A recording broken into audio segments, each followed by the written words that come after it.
नमस्कार दोस्तों। आज हम बात करेंगे खुश कैसे रहें, खुश रहना सीखो। तो आइए शुरू करते हैं आज का वीडियो। मेरा नाम है शैलेश। दोस्तों, हम सब जीवन में बहुत सारा पैसा कमाना चाहते हैं और उसका उद्देश्य यही है कि हम सब खुश रह सकें, हमारा परिवार खुश रह सके और पूरी ज़िंदगी हम पैसा ही कमाते रहते हैं। लेकिन at the end of the life हमको ऐसा लगता है कि सब कुछ आ जाने के बाद भी हम खुश नहीं हैं। किसी अमीर आदमी से पूछो क्या वो खुश है। इस दुनिया में सभी दुखी है, चाहे गरीब हो, चाहे मिडिल क्लास हो, चाहे कोई भी हो, क्योंकि भगवान बुद्ध ने कहा है कि ये जीवन एक नरक के समान है, यहाँ पे दुख ही दुख है। इसलिए उन्होंने जब दुख देखा पहली बार तो इतना टेंशन में आ गए कि उन्होंने सोचा कि मैं जब तक सत्य को हासिल नहीं कर लूँगा, आत्मज्ञान नहीं प्राप्त कर लूँगा, तब तक घर वापस नहीं लौटूँगा। तो आइए शुरू करते हैं कि क्या कारण है कि हम सब कैसे खुश रह सकते हैं, क्या उपाय है। पहला उपाय, प्रेजेंट में जियो। जितना आप प्रेजेंट में जियोगे उतना ही खुश रह पाओगे, क्योंकि प्रेजेंट ही परमात्मा है। पास्ट टेंस के बारे में जितना आप सोचोगे उतना आप डिप्रेशन में जाओगे। फ्यूचर के बारे में सोचोगे तो घबरा जाओगे कि मेरा क्या होगा। लेकिन जीवन आज है, जीवन को आज ही जीना चाहिए। न गया हुआ कल, न आने वाला कल, ये सब एक सपना है। इसीलिए प्रेजेंट में जो जीता है वही खुश रह पाता है। आप देखो, पशु पक्षी को देखो, चिड़िया को देखो, कोई भी जानवर को देखो, कभी वो डिप्रेशन में नहीं रहेगा, क्योंकि वो आज में जीता है। खाली इंसान ही है जो बहुत ही ओवर स्मार्ट है, वो सोचता है कि मैं सब कुछ कर लूँगा, लेकिन कुछ भी हासिल नहीं होता। तो ये था पहला पॉइंट। दूसरा पॉइंट कि ईश्वर पर भरोसा रखो। जब तक आप पूरी तरह से सरेंडर नहीं हो जाओगे तब तक आपको खुशी हासिल ही नहीं होगी।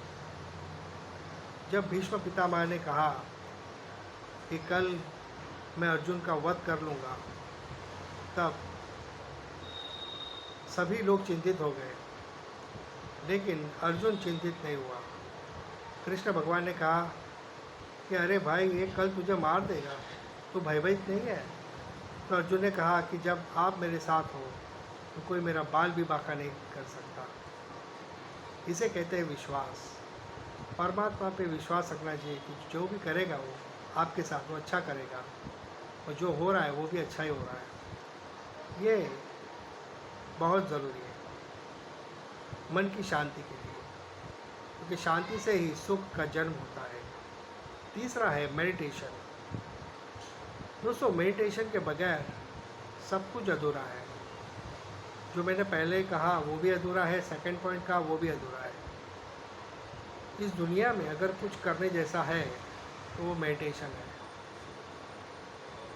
भारत के बाहर चीन, तिब्बत, जापान, कोरिया, ये सब देशों में मेडिटेशन का बहुत महत्व है, और मेडिटेशन के बगैर ये लोग इतनी प्रगति नहीं कर पाते। अगर समाज में बदलाव लाना है तो मेडिटेशन बहुत ज़रूरी है। स्कूल में तो पहले सिखाना चाहिए, लेकिन मेडिटेशन से फ़ायदा क्या होता है।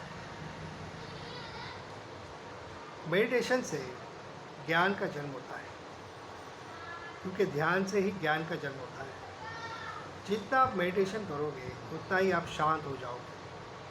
ना आपको पास्ट टेंस सताएगा, ना आपको फ्यूचर से सताएगा, और प्रेजेंट में भी शांति से आप जी पाओगे और अपना 100% फोकस काम में कर पाओगे। और महत्व की बात यह है कि आप समझ पाओगे कि ध्यान अलग है और मन अलग है। मन अलग है, उसके साथ साथ आप मन से भी अलग हो। मन के पार जाना है। मन एक सॉफ्टवेयर है जो भगवान ने हमें दिया है, एक चेतन मन और दूसरा अवचेतन मन। इसीलिए जो इसको देख लेता है, समझ लेता है, वही उसके पार जा सकता है। मेडिटेशन में करना क्या है? मेडिटेशन में आपको सांस पर कॉन्सेंट्रेट करना है। सांस को देखना है, भीतर गई बाहर आई।